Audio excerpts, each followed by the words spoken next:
So the funny thing about the previous talk is that for 20 years, I was global head of M&A for a bank, advising CEOs, founders, and shareholders on their most strategic deals. So it was a bit of a flashback. But today, I'm more focused on the future. So the topic we're going to look at is trying to understand the state of our world, unpredictability. And it's the focus of the book that Chris mentioned will be part of the giveaway, and which is released globally on Tuesday only. So you're getting a sneak preview. So the future is unpredictable, so is the present.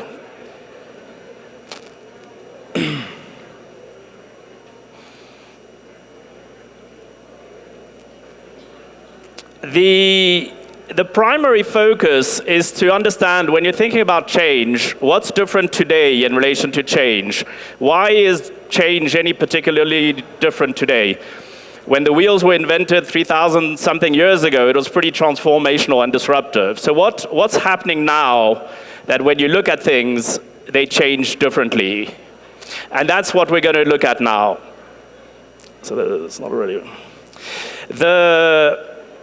The element of surprise is that when you're looking at discrete changes, you're looking at something which you can kind of identify and which isn't that surprising. It's kind of incremental.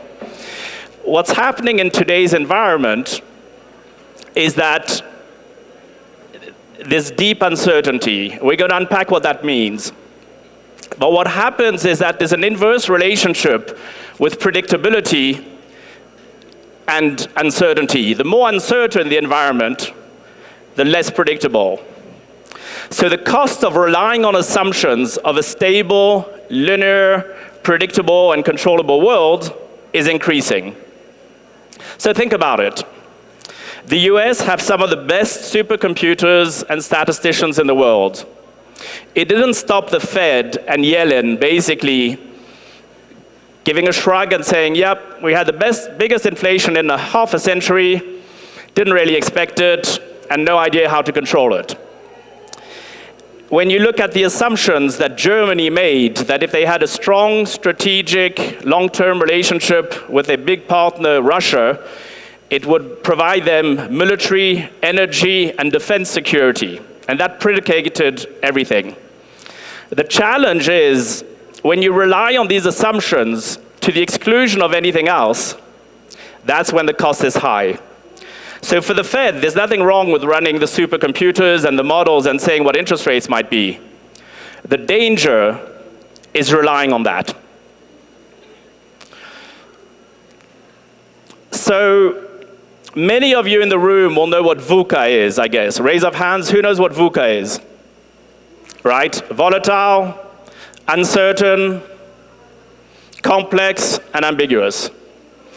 And how many of you think that VUCA is a good description of today's current environment? Yeah? Fair. How many of you think that it's an okay description of today's environment, but there's maybe something missing? Yep. What's missing? So for me, there were three things missing, and hence I hope the acronym police will be merciful, but we felt obliged to come up with an additional acronym.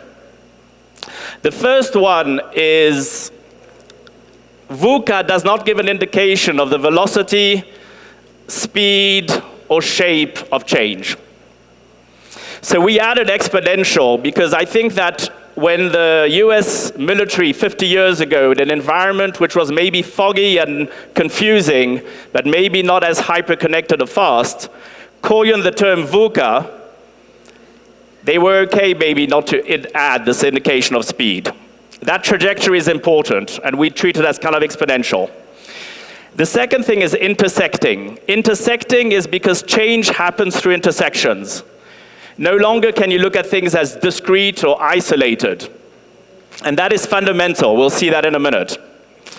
And so our VUCA is basically unknown, volatile, and then we're adding to it some elements of intersecting, complex, and exponential. The intersecting and complex means that you are in an environment where advice is less reliable. When advice is less reliable, you need the opposite, which is unvice. You need to learn to be more self-sufficient and to rely on yourself. And this basically is one of the most fundamental features around change today, is that if you are relying on your experience, your CEO, the external advisors, what you've learned, that knowledge is decreasing in value in a deeply unpredictable environment. There are 5 core drivers of underlying change in the way we think about the world. The first one is new change, a combination of Metcalfe's law, which is network effect, Wright's law, the more you practice doing something, the cheaper or the more efficient it is to do. Moore's law, which is the computer processing getting cheaper and smaller all the time. The combination of that is new change. And the interesting thing is that, let's say one of them fails. Let's say you've read an article in MIT Technology Review and you've said, Roger, it's all very interesting, but Moore's law is dead. Maybe. But the law of accelerating returns means that somehow the combination and self-reinforcing nature of all this finds a way of hacking something else which achieves the same outcomes. Maybe it's quantum, maybe it's another way, maybe it's 1.8 times instead of twice as efficient, but effectively the outcomes will be the same change. That new change and that combination is very powerful and very different from what we might have had decades ago. The second one is what we call a hyper premium on relevancy. You're all here today in this wonderful city, an incredible event, because you know that you can't stand still. You know that there's a high premium on staying relevant. You know that even if you're a leader today, that doesn't give you a guarantee for tomorrow. More importantly, you know that if you're a startup today, you're a 16-year-old girl in the south of India, you have as much information as probably a professor at Stanford.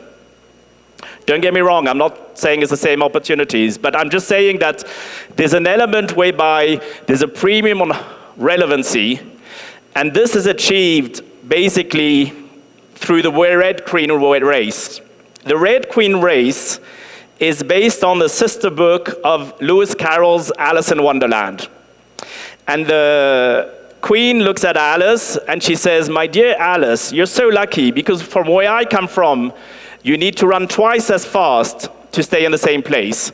So that's the idea, the competition with machines or the partnership with machines, the hyperconnectivity, the microcycles, the reduced barriers to entry. Again, not necessarily positive or negative, but it does have implications in terms of maintaining or gaining relevancy. The third element, which we think is very, very important, is that idea of irreversibility. And for technology, for climate and AI, there's the possibility of reaching certain milestones, and if you reach them, making it then very difficult or impossible to reverse. That means that the implications, good and bad, are very consequential. If you can't live on planet Earth anymore, that is something you might want to think about in advance.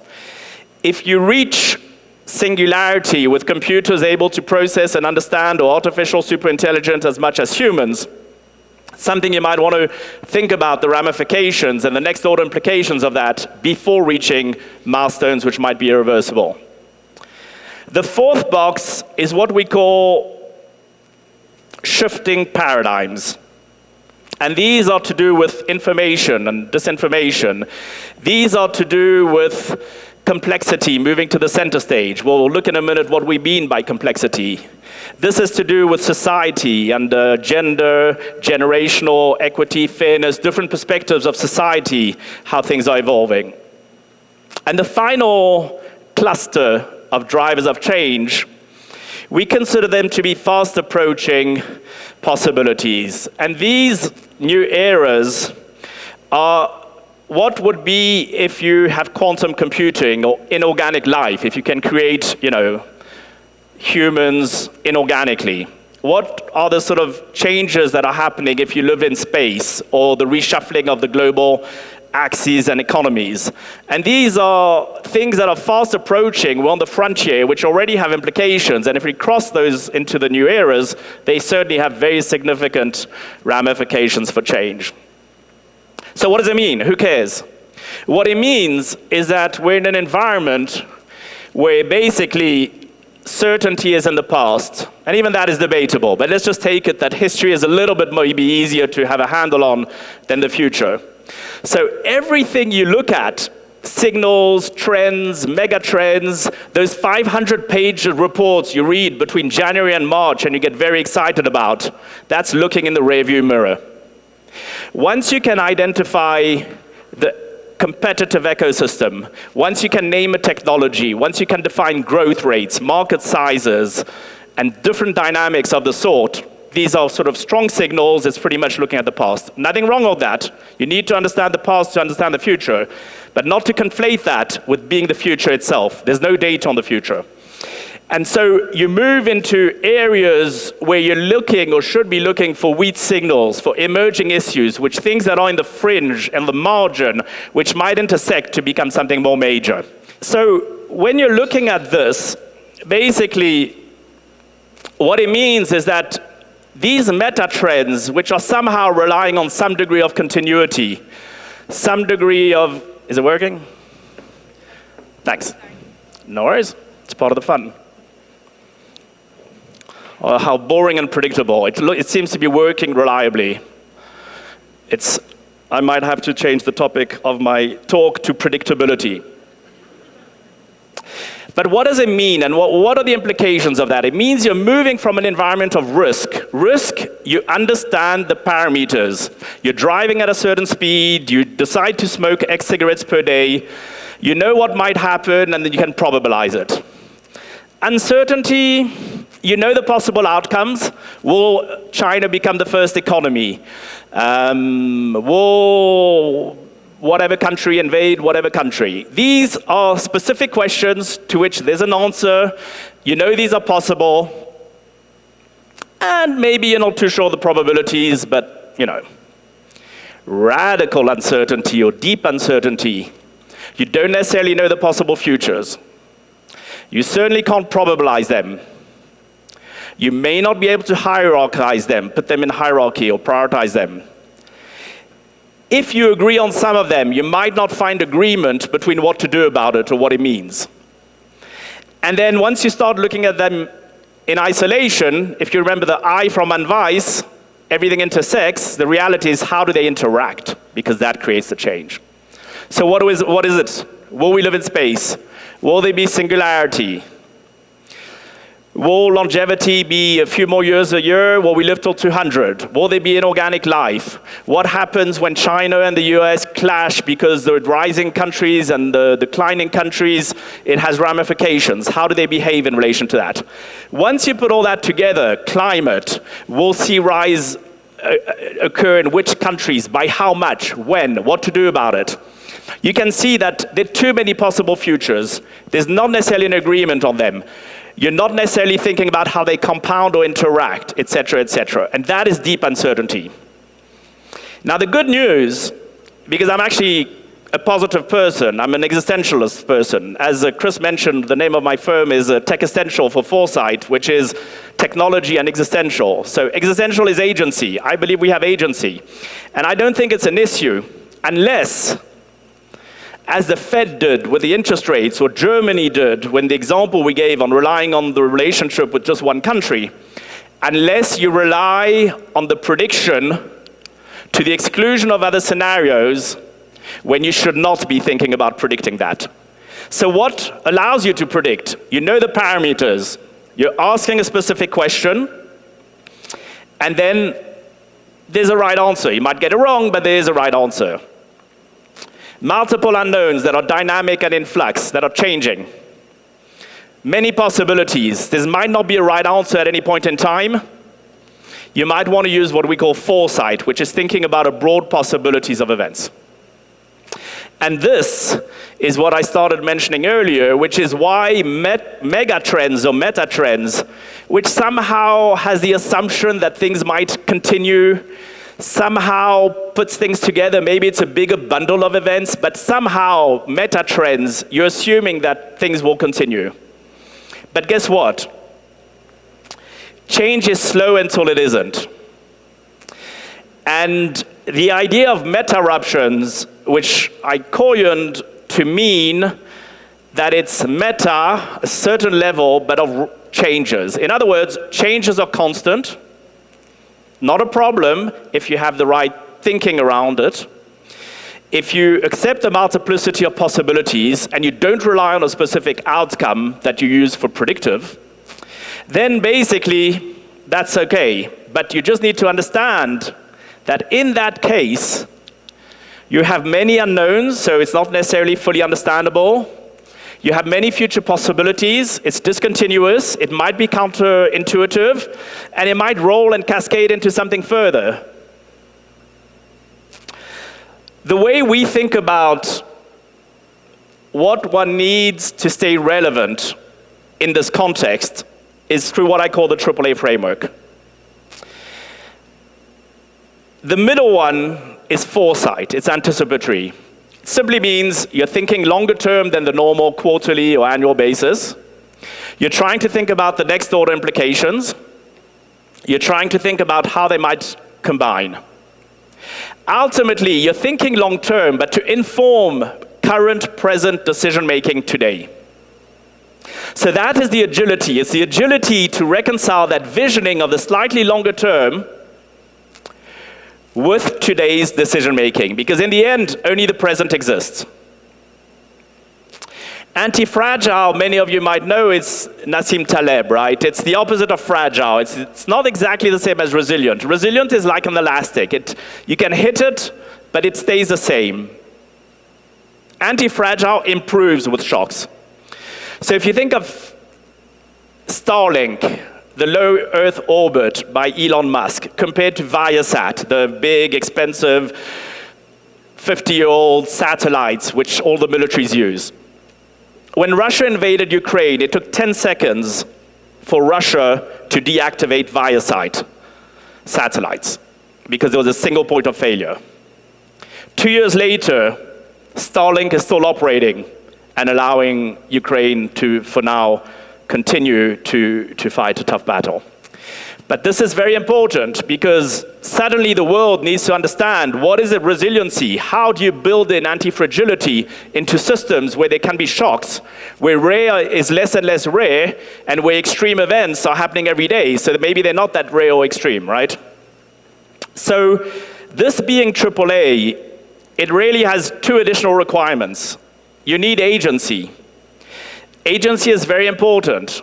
To our financial friends from the previous panel, agency is like an option. If you don't exercise the option, it's worth nothing.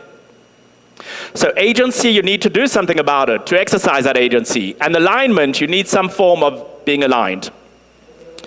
So two things you need to do when you get back on Monday, okay? You need to get the HR team to put out a search for 2 new C-suite positions. The first one is the Chief Bridging Officer.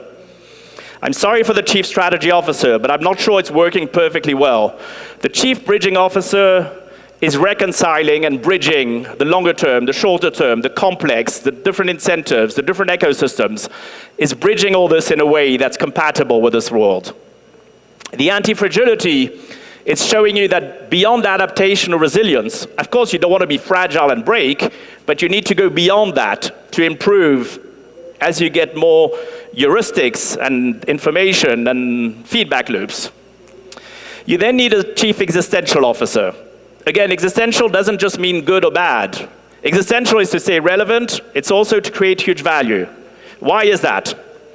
In a complex world, it's asymmetric. Asymmetric is non-linear. The opportunities for extreme growth of value creation or extreme value destruction worth both ways. These are rare events, but where the outcomes are ginormous. And so that chief existential officer is thinking about both the risks and the opportunities beyond the day-to-day. And you see it every day, never happened before, bigger than ever, blah, blah, blah. At some point, you need to ask yourself, if it's happening all the time, these extreme events that are unprecedented, that are this or that or whatever, maybe that is the norm. So what we're going to look at now briefly is really just thinking about, okay, we build future preparedness, we're thinking about longer term, we're reconciling it today, but in the end, that agency means you probably want to drive change in systems. Because if you are change makers, there are a number of things you need to do. Change won't just happen because someone buys your app. So when you're dealing with complex systems, you need to address the different levels. You need to have the levers on the different systems. Education is the strongest lever, but it's the hardest one. Then you have policy, regulation, structures. So all of these, you need to intervene on the system. Anything you're doing that's meaningful, where you're just focusing on one specific point solution, is not going to be effective. It might keep a lot of consultants, a lot of people busy. It doesn't mean it's effective. Because in this world which is complex, you don't have isolated sectors or isolated, media or telecom. Things are interacting and intersecting. Every company needs to be a technology company which is moving from digitization to cognification, an energy company, and we think the narrative and storytelling is important in today's very noisy world. A lot of people, when they think about innovation, are thinking about the convergence of technologies. Let's put a bit of this, a bit of that. Sure, it makes sense. But if you think that the DNA of every company should be technology anyway, not that I'm trying to be Silicon Valley technocentric or anything, but just it's a fact. It's unlikely today to have a successful company that doesn't have a strong technology brick. But the reality, coming back to our eye of intersecting, is that what you should be looking at is not what's happening with convergence, but what are the value chains shifts when the value of a chip, which you used to outsource, is 80% of the operating system and the intelligence of a car. What does it mean when new fields emerge? What is a heart that's printed 3D? Is it healthcare? Is it biotech? Is it industrial? Is it manufacturing? What is Notco, a Chilean company that produces alternative proteins? Is it an algorithm? Is it Giuseppe, the name of the algorithm? What is all that? So when you're looking at all these things, you need to think about what are the emerging sectors and why do we miss them? We miss them for two reasons. One is Amara's law. Amara's law, you tend to overestimate the impact of something in the short term, but underestimate it in the long term. Think metaverse. You make a big fuss, then you forget about it, etc. Exponential is the opposite. You don't notice it at first, and then suddenly it's huge. When you combine the two, it plays a perverse effect on the way you think, because you're ignoring the fussy things short term, you're not noticing some of the other things that are high growth, and then suddenly the high growth exponential suddenly appears out of nowhere, think COVID, and then suddenly you're underestimating the things that are really changing, and then you get hit with this. So that's what we call the inflection paradox. Now, the final few minutes, I want to share with you a topic which is not going to be dealt with in a few minutes, which is basically not at all ambitious, to tell you about the future of AI, strategic decision-making, and technology. The way we do it in a very kind of quick teaser way is the following. The world is behaving as if everything is complicated. Complicated, you understand the cause and effect. It's linear. You can know ex ante what might happen if you do something. There are no knowns. It's incremental. There's good practice. It's how do you send us a probe or something to Mars. It's not easy. I can't do it, but science understands it. Complex, you only know retrospectively cause and effect. It's non-linear. They're unknown unknowns. At that point in time, there are no answers. These are complex challenges which are emergent, trial and error. Now, the problem, if you look at the decision-making value chain and where AI intervenes, is that AI is okay with optimization, augmentation, to a degree, creativity. When you move and you look at complex systems which are unpredictable, non-linear, unknown unknowns, you need trial and error. Humans should be better at that. Machines are not better at that. There's no data on the future. These are complex environments.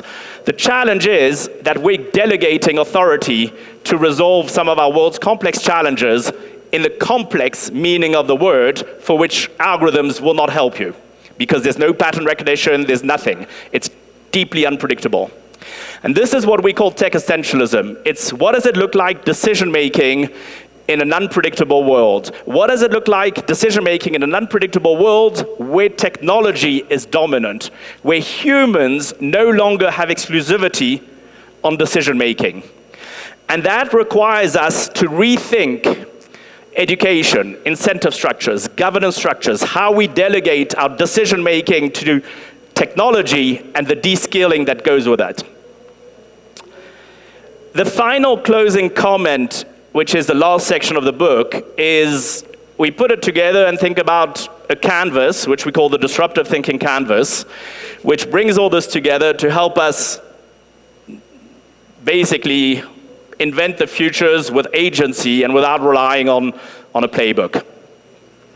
And the most important aspect of this is really that in the end, it comes back to our advice, which is don't rely on a playbook. For thousands of years, Zen Buddhism and Eastern philosophy has taught us about transience, about change being a constant. Mujo, when you're thinking about that impermanence, is like Heraclitus. You never put your foot in the same water because the water has moved on and your foot has changed, right? You're humans, we're changing. Shoshin, beginner's mind. In the end, the only way to think about change and systemic disruption, we're not using disruption in the sense of Clayton Christensen or disruptive innovation, where it's a replicable, isolated, understandable phenomenon, where you're looking at systemic disruption, where change is a constant. In this environment, three factors will determine how impacted you are and how you'll impact and drive disruption yourself. One is how you see the world. If you rely on those singular assumptions like the Fed or like Germany in the examples we gave, you will not prepare for alternative outcomes. How you see the worldviews, the assumptions you make will determine how you prepare for the world and the different possibilities. Will build resiliency and future preparedness, both for risks and for opportunities. That basically, how you prepare for the world, then determines how you are affected by the world, how you're impacted. If you are not thinking more broadly, if you're not building future preparedness, basically what happens is the following. Every day is an emergency. What you want to do is see the world with a different lens around some of the themes we've looked at. That will prepare you differently. If you think there might be a pandemic, instead of saving billions to waste trillions, you'll prepare differently. If you think that maybe the models are wrong because things are interacting, intersecting, and changes Metaruptions and not Megatrends, you will not rely on just the interest rates. And so what happens is that when you see the world differently, you prepare differently, and then you're able to respond to a smaller subset of emergencies. And basically, that's what I wanted to share with you today. The book comes out on Tuesday, so whoever will get it tonight will be getting the first commercial release of the book before anyone else. I only saw it myself on Wednesday before I left San Francisco. Thank you very much for being here. Thank you so much. Okay, I think this is super exciting. I feel like I'm holding gold. Because you were telling me that you had to get publishers' permission to give this out, yeah? Exactly. I had to get the permission because it's not commercially available until Tuesday. You can buy it, but you can't have it yet. Until today, right? So I'm opening up this bag. You know the new car smell? This is new book smell, yeah? So what we're going to do, we're going to have a little question time, right? So during the presentation, taking notes. And I've got a question. Raise your hand. We've got someone with a microphone. First come, first serve. We'll see who gets to get the book. Ready? What are the 3 A's in the AAA framework? Right there in the front row. My goodness. Anti-fragile, anticipatory, and agility. We have a winner. We have a winner. Come on up on stage. Come on up here. We have a fresh new book, signed exactly for you, personalized. Come on up here. Yeah, come on up. We're going to sign it right here. What's your name? Congratulations. Hey, yeah, let's Pedro. go. We got our pause. That Brilliant. was pretty fast. It's for you. How cool. So I won't ask you the next question, which is, what do they entail? But it's okay. Thank you so much. Very cool. Thank you, much. Roger. Thank you very much, you guys. If I go on a game show, I know who I'm asking to be my teammate. This is the fastest hand I've ever seen in my life. My goodness. Fantastic. Thank you both very much. What a pleasure. Super cool. Thank you so much. Thank you so much, my friend.